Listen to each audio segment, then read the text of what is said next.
राजा चंद्रसेन और सत्वशील की कहानी। समुद्र किनारे बसे नगर ताम्रलिपि के राजा चंद्रसेन के पास सत्वशील नाम का युवक नौकरी मांगने आता है, पर चंद्रसेन के सिपाही सत्वशील को उनके पास जाने नहीं देते हैं। सतुशील हमेशा इसी ताक में रहता है कि किसी तरह राजा से मिला जाए। एक दिन राजा की सवारी जा रही होती है। गर्मी अधिक होने के कारण राजा चंद्रसेन को बहुत तेज प्यास लग जाती है। बहुत खोजने पर भी उन्हें पानी नहीं मिलता। ऐसा लगता है मानो प्यास से जान ही निकल जाएगी। तभी उन्हें मार्ग में खड़ा एक युवक दिखता है। वो कोई और नहीं, सतुशील ही रहता है, जो जानबूझ कर पहले से राजा के मार्ग पर मौजूद रहता है। उसे देख राजा उससे पानी मांगते हैं। सत्वशील फौरन राजा की प्यास बुझा देता है और साथ ही खाने के लिए उन्हें फल देता है। चंद्रसेन सत्वशील से प्रसन्न हो पूछते कि वो उनके लिए क्या कर सकते हैं। सत्वशील मौका देख अपने लिए नौकरी मांग लेता है। राजा चंद्रसेन उसे काम दे देते हैं और कहते हैं कि वो उसका उपकार याद रखेंगे। धीरे धीरे सतुशील राजा का करीबी बन जाता है। एक दिन राजा उससे कहते हैं कि हमारे नगर में काफी बेरोजगारी है और पास में एक टापू काफी हरा भरा है। अगर उस टापू पर जाकर खोज की जाए तो हो सकता है हमारे नगर के लोगों के लिए वहां कोई अवसर निकल आए। सत्वशील तुरंत खोजबीन करने का बीड़ा उठा लेता है और राजा चंद्रसेन से एक नाव और कुछ सहयोग प्राप्त करके समंदर में टापू की ओर निकल पड़ता है। टापू के पास पहुंचते ही सत्वशील को एक झंडा पानी में तैरता नजर आता है।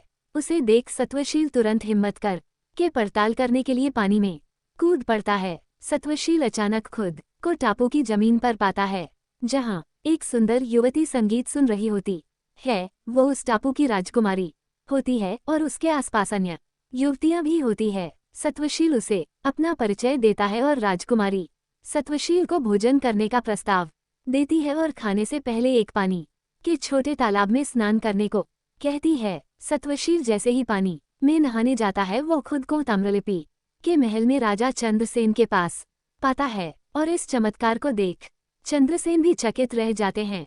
चंद्रसेन खुद इस रहस्यमय जगह पर जाने का निर्णय लेते हैं और अपने सैनिकों को लेकर उस रहस्यमय टापू की ओर चल पड़ते हैं। वहां पहुंचकर राजा चंद्रसेन ने उस टापू को जीत लेते हैं तथा राजकुमारी का विवाह सत्वशील से कराने का निश्चय करते हैं, आदेश दे देते हैं और उस क्षेत्र की रक्षा और प्रतिनिधित्व का भार सत्वशील को सौंप देते हैं। इस तरह चंद्रसेन सत्वशील के उपकार का बदला चुकाते हैं। इतनी कहानी बताकर बेताल चुप हो जाता है और राजा विक्रम से प्रश्न करता है कि दोनों में से अधिक बहादुर कौन था, सत्वशील या टापू जीतने वाला राजा चंद्रसेन। कहानी सुन राजा विक्रम ने तुरंत उत्तर देते हैं कि सत्वशील अधिक बहादुर था, क्योंकि जब टापू के पास उसने पानी में झंडा देखकर छलांग लगाई तब वो वहां की स्थिति से अनजान था। वहां मौत का खतरा भी हो सकता था, पर राजा चंद्रसेन तो पूरी बात जानता था और वह सेना की मदद से जीत हासिल कर पाया, इसलिए सत्वशील अधिक बहादुर था।